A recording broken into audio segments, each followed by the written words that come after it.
Topic है price ceiling. बहुत important topic है एमसीक्यूज के लिए भी, और क्वेश्चन जो आप लोग आएंगे सब्जेक्टिव उसके लिए बहुत इंपॉर्टेंट टॉपिक है। मतलब तुम भी ध्यान से देखो, तुम्हारे में भी यही है। प्राइस सीलिंग का मतलब ये है, सीलिंग का मतलब होता है छत, मैक्सिमम लिमिट। छत नहीं होती, छत तुम लोग कहते हैं ना सीलिंग है, सीलिंग फैन कहते हैं छत। तो छत क्या करती है, मैक्सिमम लिमिट डिफाइन करती है कि इसके ऊपर हम नहीं जा सकते। तो जब हम बात करते हैं प्राइस सीलिंग की, तो प्राइस का maximum limit is known as price ceiling. अच्छा, अब सबसे पहले हम जानते हैं कि प्राइसेस हमने कहा ना बढ़ रहे हैं, तो हमने कहा मैक्सिमम लिमिट लगा दी हमने कि इसके ऊपर प्राइस नहीं जाएंगे। तो सबसे पहले हम ये जानते हैं कि why the prices is rising, ऐसा क्यों हो रहा है कि प्राइस बढ़ रहे हैं। तो प्राइस बढ़ने की सबसे बड़ी वजह क्या होती है, डिमांड का बढ़ना या सप्लाई का कम हो जाना। In short we can say excess demand is the reason behind the rising prices. So this is the basic reason, excess demand, or you can say shortage of supply. यही दो basic reason, इसके अलावा और तीसरा कोई हो ही नहीं सकता। तो अब हम बात करते हैं कि इससे हो क्या रहा है कि जब डिमांड ज्यादा है और सप्लाई कम है, मतलब मांगने वाले लोग ज्यादा हैं, हमारे पास रिसोर्सेज सप्लाई करने के लिए बहुत कम है। तो इसका इम्पैक्ट क्या देखने को मिलेगा हमें, पहला तो यही है कि प्राइसेस लगातार बढ़ रहे हैं। दूसरा सबसे बड़ी चीज आती है इमरजेंस ऑफ ब्लैक मार्केटिंग, काला बाजारी बढ़ जाती है, होर्डिंग बढ़ जाती है, जमाखोरी बढ़ जाती है। जब भी अक्सर हम लोग देखते हैं ना कि कभी कभी मार्केट में देखते हैं प्याज महंगी हो गई, कभी देखते हैं टमाटर महंगा हो रहा है। इसके पीछे के रीजंस हो सकते हैं बहुत सारे कि ये क्यों महंगा हो रहा है, लेकिन एक बहुत बड़ा रीजन ये भी निकल के आता है ब्लैक मार्केटिंग।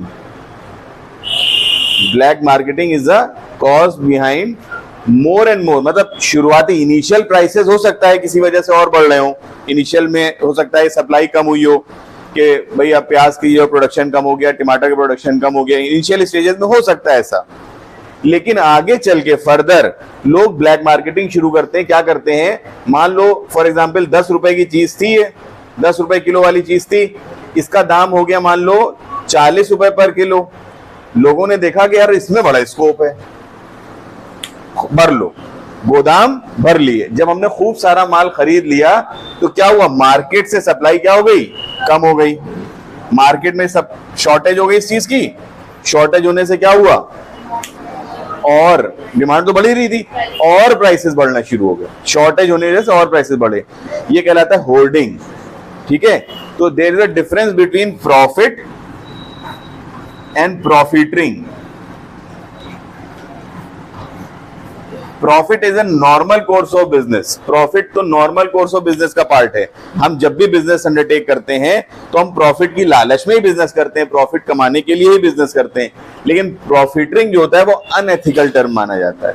वो तभी होता है कि जब हम लोग क्या करते हैं, ब्लैक मार्केटिंग को ऑप्ट करते हैं, होर्डिंग को ऑप्ट करते हैं, और महंगी ये जो चीज महंगी हो रही होती है उसको और अपने पास रख लेते हैं, होल्ड कर लेते हैं, जमा कर लेते हैं, ताकि इस लालच में कि जब ये और महंगी हो जाएगी शॉर्टेज होने की वजह से तब हम बेचेंगे।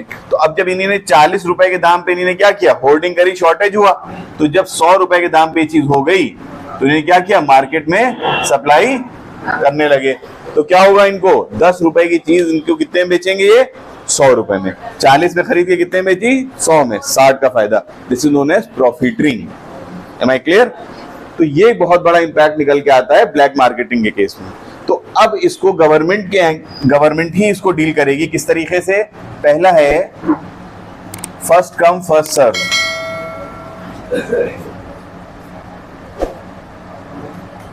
मार्केट में खरीदने वाले बहुत हैं, सप्लाई है लिमिटेड, तो जो पहले आएगा वो पहले पाएगा, सिंपल। ठीक है ना। इसका बहुत लाइव एग्जांपल है स्कूल्स, कोचिंग्स, जहां पे सीट्स लिमिटेड होती हैं। हर आदमी तो यहाँ नहीं एडमिशन ले सकता है, सीट्स लिमिटेड है हमारे पास। जो पहले आ जाएगा उसका एडमिशन हो जाएगा, जो नहीं आएगा, जो बाद में आएगा, भाई हमारे पास जब सीट्स भर गई होंगी तो हम किसको पढ़ाएंगे, कहाँ बैठाएंगे, हम मना कर देंगे। यही स्कूल्स में होता है, यही कॉलेजेस में, यही यूनिवर्सिटीज में, यही कोचिंग में बहुत कॉमन देखने मिलता है, और होता बहुत जगह है, लेकिन हम यहाँ बेसिक बात कर रहे हैं। या मान लीजिए एक बस है जहाँ पे बुकिंग नहीं होती, नॉर्मल रोडवेज वाली बस है, बुकिंग प्री बुकिंग तो लोग कराते नहीं है, गए बस जा रही, बैठ गए, तो बस के अंदर जितनी सीटें उतने बैठ जाइएगा आप, और उसके बाद क्या करेंगे, वो मना कर देंगे, खत्म हो गया। तो फर्स्ट कम फर्स्ट सर्व, ये एलोकेशन ऑफ डिमांड हो गया। तो दूसरा टाइप एलोकेशन ऑफ डिमांड का क्या होता है, रेशनिंग। रेशनिंग वर्ड बना है आप लोगों ने जो अपने गली मोहल्लों में देखा होगा, राशन की दुकानें, क्या होता है वहां पे, लिमिट लगाई जाती है, लिमिट। तो रेशनिंग में क्या होता है, हम लोग लिमिट लगा देते हैं। मिसाल के तौर पे डिमांड है 1000, सप्लाई है आपकी 100, इसका मतलब डिमांड के मुकाबले सप्लाई 1/10 है, 10% है, खाली 10%। तो जो भी जितनी भी डिमांड करता हुआ आएगा उसको हम उसकी डिमांड का सिर्फ 10% देंगे। मतलब कोई आएगा हमसे कहेगा हमें 500 चीजें चाहिए तो हम उसको 50 दे देंगे, कोई हमसे कहेगा 600 चीजें चाहिए हम उसको 60 चीजें दे देंगे, कोई कहेगा 800 चीजें चाहिए हम उसको कितने दे देंगे, 80। क्लियर? तो क्या होगा कि 100 चीजें 1000 लोगों में इस तरीके से बढ़ जाएंगी। क्लियर होगी यहां तक बात? और कोई मारामारी भी नहीं होगी। ठीक है। तीसरा है सेलर्स प्रेफरेंस। ये बहुत ही अनकॉमन मेथड है लेकिन इसको कॉमनली यूज किया भी जाता है। इसके अंदर क्या होता है, मार्केट में कोई चीज बहुत कम है और खरीदने वाले ज्यादा हैं, हमारी मर्जी है हम किसको वो चीज दें। मिसाल के तौर पे कोचिंग में एडमिशन किसको देना है किसको नहीं देना है वो मेरी मर्जी है। हम किसी को पढ़ाना चाह रहे हैं तो हम कह देंगे आ जाओ पढ़ लो, नहीं पढ़ाना चाहेंगे मना कर देंगे। Sellers preference. क्लियर हो गया यहां तक बात?